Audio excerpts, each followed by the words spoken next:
നമസ്കാരം, welcome back to my channel. അങ്ങനെ നമ്മളുടെ ഡിസംബർ എക്സാമിനുള്ള ഡേറ്റ് ഷീറ്റും കാര്യങ്ങളൊക്കെ വന്നു. നമ്മളുടെ ഡേറ്റ് ഇപ്പോൾ വന്നിട്ടുള്ളത് ടെൻറ്റേറ്റീവ് ഡേറ്റ് വന്നിട്ടുള്ളത് ഡിസംബർ 2 സ്റ്റാർട്ട് ചെയ്ത് ജാനുവരി 9 വരെയാണ് നമ്മളുടെ ഡേറ്റ് ഇപ്പോഴുള്ളത്. ഇതിൽ ചെറിയ മാറ്റങ്ങളൊക്കെ വരാറുണ്ടെങ്കിലും ഇതിലുള്ള നമുക്ക് സ്റ്റാർട്ടിംഗ് ഡേറ്റും അതുപോലെ തന്നെ എൻഡ് ഡേറ്റും ചേഞ്ച് ചെയ്യാറില്ല. അതുപോലെ തന്നെ നമ്മളുടെ എക്സാം രജിസ്ട്രേഷൻ വന്നിട്ടുണ്ട്. അപ്പോൾ എല്ലാവരും എക്സാം രജിസ്റ്റർ ചെയ്യേണ്ടതാണ്. അതിന് മുമ്പായിട്ട് ഈ ഒരു വീഡിയോ നിങ്ങൾ കാണേണ്ടതുണ്ട്. കാരണം ആർക്കൊക്കെ എക്സാം എഴുതാം എന്നുള്ളത് പലർക്കും ഡൗട്ടായിട്ടുള്ള കാര്യമാണ്.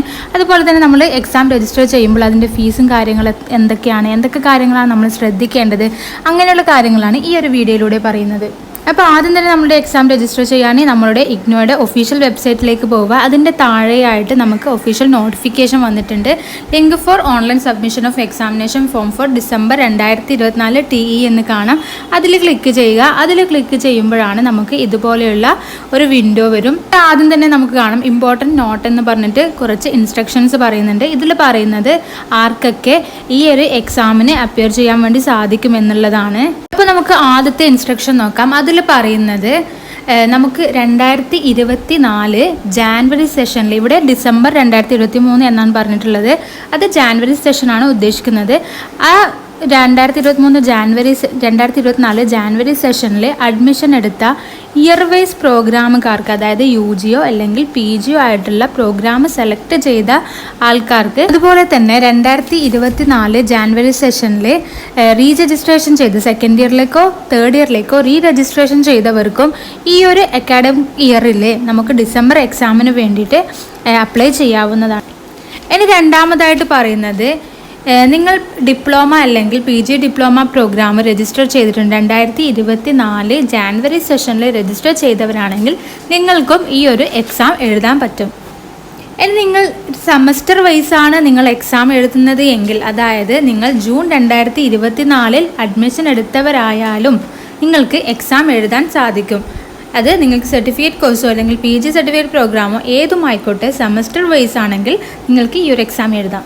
ഇനി അടുത്ത കാറ്റഗറി എന്ന് പറയുന്നത്, നിങ്ങൾ എക്സാമൊക്കെ എഴുതി, ഒരു കോഴ്സിന് എക്സാമൊക്കെ എഴുതി, എന്നാൽ നിങ്ങൾക്കത് ശരിയായി കംപ്ലീറ്റ് ചെയ്യാൻ പറ്റിയില്ല, ഫെയിലായി, അല്ലെങ്കിൽ ആ എക്സാമിനെ സ്കിപ്പ് ചെയ്തു, അങ്ങനെയുള്ളവർക്കും ഈ ഒരു എക്സാമിന് വേണ്ടി, ഡിസംബർ എക്സാമിന് വേണ്ടിയിട്ട് അപ്ലൈ ചെയ്യാൻ സാധിക്കുന്നതാണ്.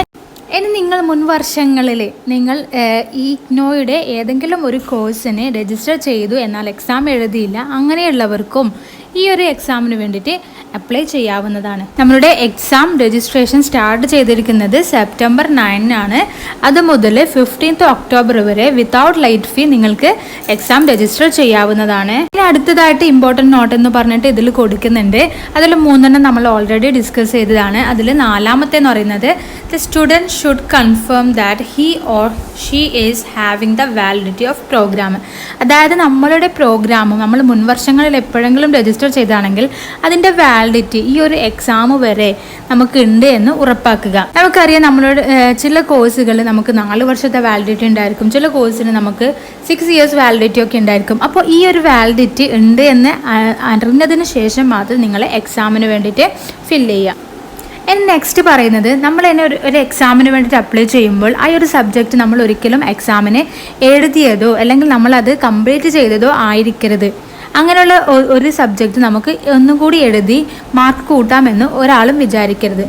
അങ്ങനെ ഒരു ഇംപ്രൂവ്മെൻ്റ് എക്സാം ഇഗ്നോയിലില്ല. അടുത്തതായിട്ട് പറയുന്നത് വളരെ ഇമ്പോർട്ടൻ്റ് ആയിട്ടുള്ള ഒരു കാര്യമാണ്. അതായത് നമുക്ക് എല്ലാവർക്കും ഒരു ABC ID ഉണ്ടായിരിക്കണം എന്നുള്ളതാണ്. എക്സാം രജിസ്ട്രേഷൻ സമയത്ത് നമുക്ക് ABC ID അതിൻ്റെ നമ്പർ എഴുതേണ്ട ആവശ്യമുണ്ട്. ABC ID കൊടുക്കാതെ നമുക്ക് എക്സാമിന് രജിസ്റ്റർ ചെയ്യാൻ സാധിക്കും. എന്നാൽ ഇത് നമ്മളുടെ റിസൾട്ട് പബ്ലിഷിങ്ങിനെ ബാധിക്കുന്ന ഒരു കാര്യമാണ്. അതായത് നമ്മളുടെ ഗ്രേഡും അതുപോലെ തന്നെ മാർക്കൊക്കെ നമുക്ക് നമ്മളുടെ ABC IDയിലേക്ക് വരണം. അതുകൊണ്ട് തന്നെ ABC ID നമ്മുടെയൊക്കെ എന്തായാലും നിർബന്ധമായും ഉണ്ടാക്കേണ്ട ഒന്നാണ്. അത് എങ്ങനെയാണ്, അതിനുള്ള ഇൻസ്ട്രക്ഷൻ കാര്യങ്ങളൊക്കെ നമുക്ക് ഇവിടെ കൊടുത്തിട്ടുണ്ട്. ക്ലിക്ക് ഹിയർ എന്ന് കാണാം, അവിടെ അതിനുള്ള ഇൻസ്ട്രക്ഷൻ ഉണ്ടായിരിക്കും. അപ്പോൾ നിങ്ങൾ ആദ്യമായിട്ടാണെങ്കിൽ നിങ്ങൾ ABC ID ക്രിയേറ്റ് ചെയ്യേണ്ടത് എങ്ങനെയാണെന്ന് നോക്കിയിട്ട് അതൊന്ന് ക്രിയേറ്റ് ചെയ്ത് വെക്കുക. അതിനുശേഷം എക്സാമിന് അപ്ലൈ ചെയ്യുന്നതായിരിക്കും നല്ലത്. ഇനി ഇതിൻ്റെ താഴെയായിട്ട് നമുക്ക് കുറച്ചുകൂടി ഇൻസ്ട്രക്ഷൻസ് ഉണ്ട്. അതായത് നമ്മളുടെ കോഴ്സ് വാലിഡ് ആയിരിക്കണം, അതായത് അതിൻ്റെ ടൈം കഴിഞ്ഞത് ആകാൻ പാടില്ല എന്നുള്ളതാണ് പറയുന്നത്. അതുപോലെ തന്നെ നമ്മൾ ഏത് സബ്ജക്റ്റാണോ നമ്മൾ എക്സാം എഴുതാൻ ഉദ്ദേശിക്കുന്നത് അതിൻ്റെയൊക്കെ അസൈൻമെൻറ്റ് പ്രിപ്പയർ ചെയ്ത് അത് സബ്മിറ്റ് ചെയ്തിരിക്കണം. എന്നാൽ മാത്രമേ നമുക്ക് എക്സാമിന് അപ്പിയർ ചെയ്യാൻ വേണ്ടി സാധിക്കുകയുള്ളൂ. നമ്മളുടെ പ്രാക്ടിക്കൽ എക്സാം എന്ന് പറയുന്നത് കണ്ടക്ട് ചെയ്യുന്നത് നമ്മളുടെ റീജിയണൽ സെൻറ്ററും അതുപോലെ തന്നെ സ്റ്റഡി സെൻറ്ററും ചേർന്നിട്ടാണ്. അതിലുള്ള ഡേറ്റ്, അവർക്ക് വേണ്ട ഡേറ്റ് എന്ന് അവരാണ് തീരുമാനിക്കുന്നത് ഏത് ഡേറ്റിലാണ് എക്സാം നടത്തേണ്ടത് എന്നുള്ളത്. എന്നാൽ അതിൻ്റെ ഫീസ് നമ്മൾ ഇപ്പോൾ തന്നെ പേ ചെയ്യണം. ഇപ്പോൾ നിങ്ങൾ എക്സാം രജിസ്റ്റർ ചെയ്യുമ്പോൾ നിങ്ങൾക്ക് പ്രാക്ടിക്കൽ എക്സാമിൻ്റെയും അതുപോലെ തന്നെ നിങ്ങളുടെ തിയറി പേപ്പേഴ്സിൻ്റെയും ലിസ്റ്റ് ആയിരിക്കും വരിക. അതിൽ തിയറി പേപ്പേഴ്സ്, അതുപോലെ നിങ്ങൾക്ക് വൈവ ഉണ്ടെങ്കിൽ അതിൻ്റെ പേപ്പർ, പ്രോജക്റ്റ് ഉണ്ടെങ്കിൽ അതിൻ്റെ എക്സാം ഫീ, അതൊക്കെ നിങ്ങൾ ഇപ്പോൾ തന്നെ നിങ്ങൾ പേ ചെയ്യണം. എന്നാൽ എക്സാം ഉണ്ടാവുന്നത് നിങ്ങളുടെ റീജിയണൽ സെൻറ്റർ തീരുമാനിക്കുന്നത് പോലെയായിരിക്കും. അതുകൊണ്ട് തന്നെ ഫ്യൂച്ചർ പേർപ്പസിന് വേണ്ടിയിട്ട് നിങ്ങളുടെ ഹാൾ ടിക്കറ്റ് നിങ്ങൾ സൂക്ഷിച്ചു വെക്കേണ്ടതാണ്. ഇതുകൂടാതെ കുറച്ചുകൂടി ഇൻസ്ട്രക്ഷൻസ് ഉണ്ട്. അതായത് step 4 online submission of the examination form എന്ന് പറഞ്ഞിട്ട് ഇവിടെ എക്സാമിനേഷൻ ഫോമിൻ്റെ ഫീയും കാര്യങ്ങളും പേയ്മെൻറ്റ് എങ്ങനെയാണ് ചെയ്യേണ്ടത് അങ്ങനെയുള്ള കാര്യങ്ങളൊക്കെ പറയുന്നുണ്ട്. എക്സാം ഫോം ഫില്ല് ചെയ്യുമ്പോൾ നല്ല കെയർഫുള്ളായിട്ട് വേണം നമുക്ക് ഫില്ല് ചെയ്യാൻ. നമുക്ക് പിന്നീട് രണ്ടാമതും ഇത് ചെയ്യുക എന്ന് പറയുന്നത് ആപ്ലിക്കബിൾ അല്ല. അപ്പോൾ ആദ്യം തന്നെ ഫില്ല് ചെയ്യേണ്ടത് നമുക്ക് നമ്മളുടെ റീജിയണൽ സെൻറ്റർ ഏതാണ്, അതുപോലെ തന്നെ സ്റ്റഡി സെൻറ്റർ ഏതാണ് എന്നുള്ളതാണ്. റീജിയണൽ സെൻറ്റർ എന്ന് പറയുന്നത് നമ്മളുടെ കോഴ്സ് എവിടെയാണ് ഉള്ളത് ആ ഒരു സെൻറ്ററാണ് നമ്മളുടെ റീജിയണൽ സെൻറ്റർ. നമ്മുടെ കേരളത്തിൽ 3 റീജിയണൽ സെൻറ്റേഴ്സാണ് ഉള്ളത്. അപ്പോൾ അതിൽ 3 ഏതാണെന്ന് വെച്ചാൽ സെലക്ട് ചെയ്യുക. അതുപോലെ തന്നെ നിങ്ങൾ എവിടെയാണോ എക്സാം എഴുതാൻ ഉദ്ദേശിക്കുന്നത് അവിടെ എക്സാം സെൻറ്ററായിട്ട് സെലക്ട് ചെയ്തിട്ട് അവിടുത്തെ കോഡും കൂടി കൊടുക്കുക. നമ്മളുടെ ഹാൾ ടിക്കറ്റ് വരുമ്പോൾ എക്സാം സെൻറ്റർ നമ്മൾ കൊടുത്ത എക്സാം സെൻറ്റർ ആവണമെന്നില്ല. ആദ്യം ആരാണോ ആ ഒരു എക്സാം സെൻറ്റർ ചൂസ് ചെയ്തിട്ടുള്ളത് അവർക്ക് അലോട്ട് ചെയ്തതിന് ശേഷമായിരിക്കും ബാക്കിയുള്ളവർക്ക് കൊടുക്കുക. നെക്സ്റ്റ് നമ്മൾ പറയുന്നത്, അതായത് നമ്മൾ ഏതൊക്കെ എക്സാമുകളാണോ എഴുതാൻ ഉദ്ദേശിക്കുന്നത് അതൊക്കെ ഒറ്റ അറ്റംപ്റ്റിൽ തന്നെ, നമ്മളുടെ ഒന്നാമത്തെ അറ്റംപ്റ്റിൽ തന്നെ ആ ഒരു എക്സാമിൻ്റെ ഡീറ്റെയിൽസ് അവിടെ കൊടുക്കുക. അല്ലാതെ പക്ഷെ നിങ്ങൾ രണ്ടാമത് കൊടുക്കുകയാണെങ്കിൽ നിങ്ങൾക്ക് നിങ്ങൾ ഉദ്ദേശിക്കുന്ന സെൻറ്റർ അല്ലെങ്കിൽ നിങ്ങൾ ആദ്യം കൊടുത്ത നിയറസ്റ്റ് സെൻറ്റർ തന്നെ കിട്ടണമെന്നില്ല. ആ ഒരു എക്സാം സെൻറ്ററിൻ്റെ സിറ്റിംഗ് കപ്പാസിറ്റിക്ക് അനുസരിച്ചായിരിക്കും നിങ്ങൾക്ക് അവിടെ എക്സാം എഴുതാൻ സാധിക്കുക. ഒന്നുകിൽ നിങ്ങൾ എക്സാം എല്ലാം കൂടെ ഒരുമിച്ച് വേറൊരു സ്ഥലത്തേക്ക് ഷിഫ്റ്റ് ചെയ്യും, അല്ലെങ്കിൽ അവിടെ സ്ഥലമുണ്ടെങ്കിൽ നിങ്ങൾക്ക് അവിടെ തന്നെ എക്സാം എഴുതാൻ വേണ്ടി സാധിക്കും. അതുകൊണ്ട് തന്നെ നിങ്ങൾ എക്സാമിന് രജിസ്റ്റർ ചെയ്യുമ്പോൾ ആദ്യമേ തീരുമാനിക്കുക ഏതൊക്കെ സബ്ജക്റ്റാണ് എക്സാം എഴുതാൻ ഉദ്ദേശിക്കുന്നത്. അത് മുഴുവനായിട്ട് ഫസ്റ്റ് അറ്റംപ്റ്റിൽ തന്നെ നിങ്ങൾ അപ്ലൈ ചെയ്യുക. നിങ്ങൾക്ക് എക്സാം ഫോം ഫില്ല് ചെയ്യുന്ന സമയത്ത് എന്തെങ്കിലും ബുദ്ധിമുട്ട് തോന്നിയിട്ടുണ്ടെങ്കിൽ ഇവിടെ ഒരു ഫോൺ നമ്പർ, ഇഗ്നോയുടെ രജിസ്റ്റേർഡ് ഫോൺ നമ്പറൊക്കെ കൊടുത്തിട്ടുണ്ട്. അപ്പോൾ അതിലേക്ക് കോൾ ചെയ്യാവുന്നതാണ്. പിന്നെ എക്സാമിൻ്റെ പേയ്മെൻറ്റിനെ കുറിച്ചാണ്. നിങ്ങൾ എക്സാമിൻ്റെ ഫീ ഒരിക്കൽ പേ ചെയ്താൽ അത് പിന്നീട് റീഫണ്ട് ചെയ്യാൻ വേണ്ടി സാധിക്കുകയില്ല.